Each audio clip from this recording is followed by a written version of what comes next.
tababarkan oo ay ka qayb qaadanayaan odayaasha dhaqanka waxgaradka iyo culimada isla markaasna ku saabsan sidii haweenka Galmudug uga qayb qaadan lahaayeen xalinta khilaafaadka ayay wasaaradda haweenka iyo xuquuqul aadanaha Galmudug uga furtay magaalada Dhuusamareeb ee caasimadda Galmudug. aqoon isweydaarsigan oo ay bixinayaan aqoon-yahano ka tirsan wasaaradda haweenka ayaa si qoto dheer loogu lafagurayaa sida ugu hagaagsan ee haweenku uga qayb qaadan karaan xalinta khilaafaadka yaryar sida uu sharaxayo agaasimaha guud ee wasaaradda haweenka Maxamed Ali Allaale. mawduucu wuxuu ku saabsan yahay sida la idin sheegayba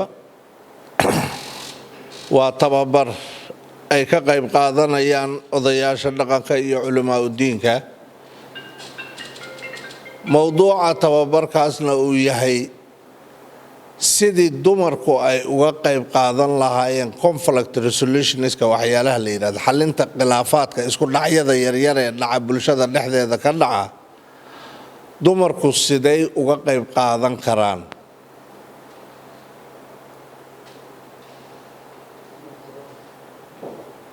arrintaas waxaa moodaa bulshada Soomaaliyeed isku dhaqan waaye ma kala foga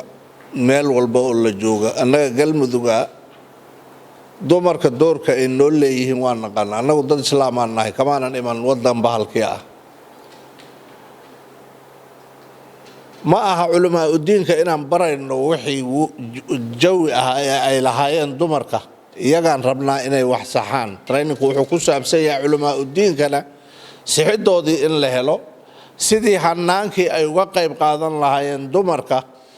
ay uga qayb qaadan lahaayeen xalinta khilaafaadiyada dhibaatooyinka khilaafaadiyada ee dhaca bulshada dhexdeeda ka dhaca iyo maxay ka yihiin conflict resolutionska siday uga qayb qaadan lahaayeen. dhibaato hadday dhacdo dumarku qayb ma ka qaataan haddeer sida aan ognahay ها قيبة كقاتان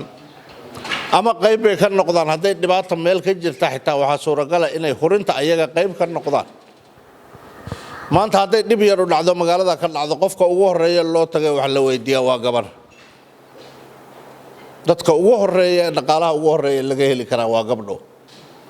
هذي علايس يمادو دبعت عذر إيه وحلا مده يمادان عنده أوه الرئي اللي أرضا والضمر ونقالة ما أنت قعنته وجرا والضمر وسجنا haddana waxaan diidanahay oo aan diidanahay haddaan Soomaalinahay especially dadka Galmudug waxaan awoodda saaraynaa taaka ay gabdhaha qaadaan inaanay jirin oo ay u qaadaan xagga lagu yaqaan ragga bilmatal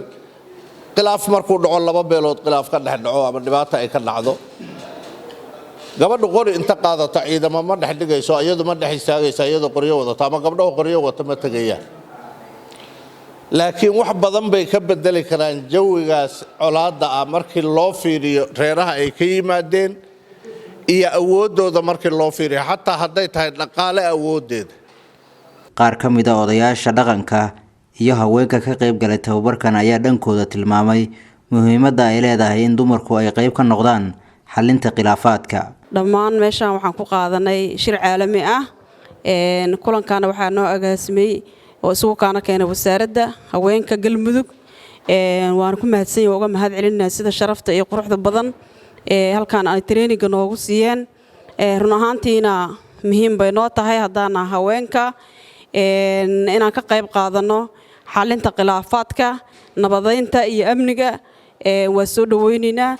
si wanaagsan oo maxay tahay iyo aqoonta aan u leenahay kartida aan u leenahay insha Allah. waana soo qaban jirnay shaqooyinkaas waa aqoonna waan u leenahay. waa ilaahay mahadiis haddii odayaashii ayna ogolaadeen aan hal meel aan ka wada duulayno halkaana go'aamada aan ku qaadanay ka mid tahay inaan xalinta khilaafaadka ka wada qayb qaadano maadaama aan anagu haween aan daan nahay gundhig u nahay. haweenkana si gooni ay colaadu u danqinayso barakac hadday tahay iyo maxay ahayd dhibaatooyinka aan u nugulnahay colaaduhu ay keenaan. waxaan ku dadaalaynaa insha Allah inaan ka qayb qaadano oo xasilinta iyo dibadejinta iyo nabadeynta iyo khilaafaadka dhan maxay ahayd ka qayb qaadano sidii looga gaari lahay xal waara iyo camal ahaan tababar ahaan deegaan ahaan dadkii wax isla yaqaanba ayaa wax wada xalliya. waa muhiim in culimaa diinku ka mid noqdaan ومهم odayaashu inay ka mid noqdaan xalinta khilaafaadka tababarkeeda ومهم قاسة وليبا aad u weyn in gabdhaha Soomaaliyeed meel joogaan ba ay ka qayb galaan qaasada kuwa deegaanka naga waxaan leeyahay halga tixgelsho si loo wada helo isgarasho is afgarasho waxa meel wada dhigid dhan walba u baahda looguna reebo oo lagu baabasho khilaafaadka nagu kalifay inaan 30 iyo dhowr sano dawlad aan ahaano khilaafaadka badan oo soo laabtay in badanna dadku dhibaato uu ku yahay waxa halkan aad iyo aad sharaf noo ah in la ku qabtay shir halkan aad iyo aad u wanaagsan oo dood dheer ka bilaabatay sidii loo xalin lahaa markastaan la isku afgaranayo sidii wax loo xalin lahaa rag iyo dumar intaba haweenku ay khilaafaadka xalintiisa ka yihiin qayb weyn loona baahan yahay gabdhuhu inay ka qayb qaataan xalinta khilaafaadka oo ay noqdaan gabdho hormuuda oo ka tirsan odayaashu marka ay xalinayaan khilaafaadka garab taagan gogosha iyo golaha intaba looga yeero ayay odayaashii iyo dadka culimaadinka isku afgarteen aad iyo aad baan u bogaadinayaa